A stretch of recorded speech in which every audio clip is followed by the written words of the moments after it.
Vejam bem estas imagens. Vão dar a volta ao mundo.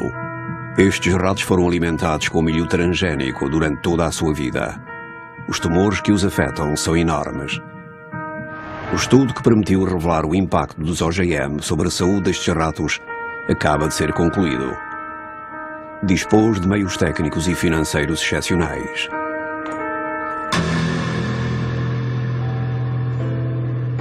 Durante 2 anos pudemos seguir todo o seu desenvolvimento. Depois de anos de dúvidas e polémicas, iremos finalmente conhecer a verdade sobre os OGM. Não estaríamos então face a um escândalo de saúde pública que afeta o mundo inteiro.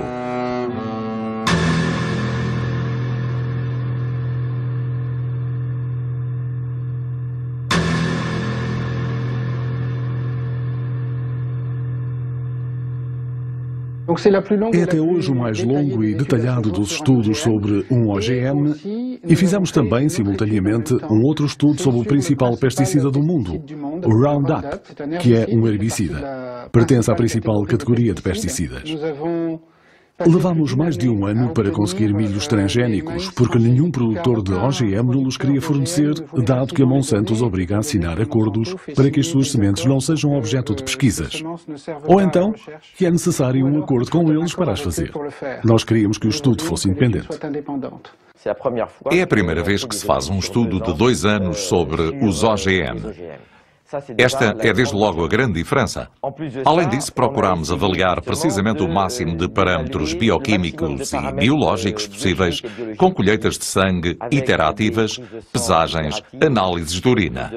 Estudamos os parâmetros hepáticos, os parâmetros urinários, os parâmetros sanguíneos, todos os que se podem estudar. Os parâmetros hormonais que também nunca foram estudados nos anteriores estudos. É, portanto, verdadeiramente uma estreia mundial. C'est vraiment une première mondiale. Até aqui o milho NK603, o OGM selecionado para este estudo, tinha apenas sido testado durante 3 meses e sob o único controle do seu fabricante, a Monsanto. Quanto ao Roundup, igualmente produzido pela multinacional e utilizado na cultura do milho, só o seu princípio ativo, o glifosato, tinha sido avaliado e não a sua fórmula completa. Ora, para permitir que o princípio ativo penetre nas células da planta, o industrial utiliza aditivos que se podem por vezes revelar mais nocivos do que o próprio glifosato. O objetivo é duplo. Por um lado, conduzir os estudos como devem ser conduzidos, segundo as normas internacionais, mas sem as ler da maneira mais laxista possível, como fazem certos industriais. Lendo-as, isso sim, da maneira mais rigorosa possível. E, por outro lado, saber se efetivamente há efeitos secundários. Mas como é que o podemos saber sem ser dando isto aos animais e medindo todos os parâmetros sanguíneos e observando com rigor todos os seus órgãos? Sem dúvida que a esta altura seria útil saber para que servem os OGM. A maior parte das vezes trata-se de uma planta que foi concebida para produzir o seu próprio inseticida ou para ser tolerante a um herbicida que poderá receber em doses maciças sem morrer. Percebe-se bem o interesse para o agricultor. Ele pode, por exemplo, pulverizar com Roundup o seu campo. Todas as ervas daninhas desaparecerão, só ficará o OGM cultivado. Compreende-se menos o interesse para o consumidor que se arrisca a engolir um produto transformado numa verdadeira esponja de pesticidas. Daí a importância de poder avaliar o OGM e os resíduos que contém e o pesticida por si só. Por que é que nunca tinha sido testado? Porque as empresas faziam os seus testes com os OGM tratados com Roundup, como se usa, e portanto não se podia diferenciar o efeito OGM do efeito Roundup. Ou então faziam, sem o especificar, os testes sobre o OGM. Não havia realmente qualquer padrão a este nível. Então o que decidimos fazer foi liquidar finalmente a questão. Será que se deve ao OGM ou será que se deve ao pesticida? Enquanto que, durante mais de 10 anos, as comissões nacionais não se preocupavam com o efeito pesticida. Assim, a Europa nem sequer exige que sejam sistematicamente feitos testes de toxicidade crónica em animais. E quando os pede, são os próprios industriais que decidem qual o protocolo a utilizar. A batata Anflora, por exemplo, só foi testada num grupo de 30 ratos, dos quais apenas 10 consumiam o OGM. Os milhos da Monsanto foram testados em 400 ratos, 80 eram alimentados com a planta transgénica, mas só a 40 foram feitas análises de sangue. Em todos estes casos, nenhum dos estudos ultrapassou 90 dias. Então, o que verificamos neste resultado é que temos grupos de ratos, machos e fêmeas, que comem OGM. OGM com Roundup, ou Roundup. E cada vez que se sobe um patamar, é um rato que morre, e vemos que o limite é 10, porque há 10 ratos por grupo.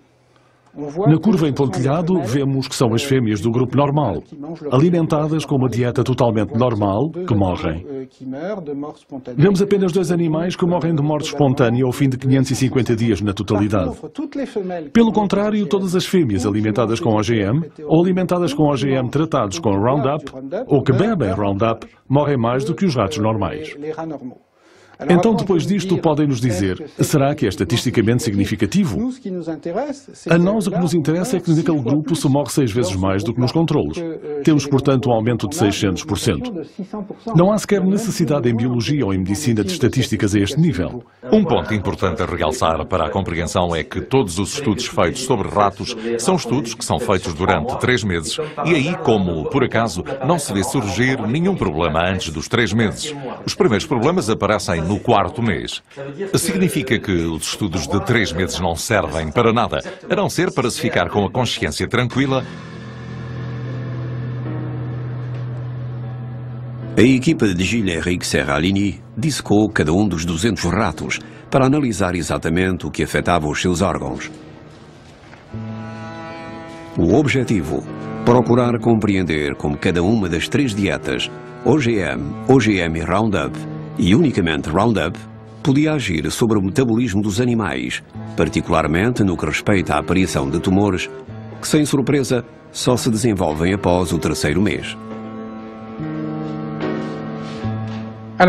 Então, o número de tumores palpáveis bem visíveis que aparecem nos animais durante a experiência estão representados neste quadro. Portanto, aqui temos os ratos que só recebem OGM face aos que comem uma comida normal. Podem ver que há muito poucos machos que têm tumores. São mais resistentes durante a duração do tratamento. O que constatamos nestas figuras é que de cada vez que subimos um patamar, são grandes tumores com pelo menos 17 por 17 milímetros, o que significa que para os ratos, podemos ver nas fotografias, é imenso. Pode ser o equivalente a um tumor deste tamanho no homem. Imenso. Acontece que identificamos cada um destes tumores e 94% deles são tumores ditos mamários, ou seja, que correspondem aos cancros da mama na fêmea. Portanto, temos aqui tumores dos rins nos machos, mas temos também tumores mamários, o que é bastante excepcional nos machos. Isso permite suspeitar de um efeito hormonal que, aliás, não depende da dose. 60% dos cancros da mama, de facto, dependem de perturbações hormonais. O estudo do professor Serralini reserva-nos uma última surpresa. E essa é de monta. Enquanto poderíamos suspeitar que o excesso de mortalidade dos ratos se deveria principalmente ao pesticida associado ao milho, parece que o estudo vem evidenciar pela primeira vez no mundo um efeito causado pela própria transgênese. Significa que o simples facto de intervir sobre o genoma da planta para o modificar poderia ter consequências que até hoje ninguém previu. O que poria em causa todas as concepções científicas que conduziram à invenção dos OGM. Nunca se tinha testado o Roundup por si só durante 2 anos. Dito isto, o Roundup nos nossos estudos celulares mostrava que as células do fígado, do embrião, do rim, da placenta, do cordão umbilical morriam muito mais depressa. Portanto, aí podemos dizer que temos globalmente este excesso de mortalidade OGM mais Roundup. Mas a minha maior surpresa foi a de constatar este excesso de mortalidade com o OGM apenas, sem Roundup. Ou seja, que os OGM faziam morrer mais depressa e com mais força as fêmeas e mesmo alguns machos do que os do grupo de controle. Há, portanto, aí o efeito que se pode dever, seja ao gene do OGM, que se inseriu mal na planta e que perturbou o resto, seja a um efeito metabólico secundário. O que isto quer dizer é que uma modificação de um cereal ou de um milho OGM, em função dos genes inseridos para o transformar em OGM, pode ter resultados diferentes. Significa que não é porque tal OGM tenha um efeito que todos o terão, e haverá talvez outros que o tenham em maior grau. Mas o que é relevante é que este OGM que os americanos consomem é este OGM que nós importamos, do qual as agências europeias, incluindo as francesas, autorizaram a importação, permitindo assim a contaminação dos alimentos. Atualmente apenas 2 OGM, um milho e uma batata, são cultivados em alguns países europeus, o que não impede 27 milhões de toneladas de soja transgénica de entrar todos os anos nos portos europeus.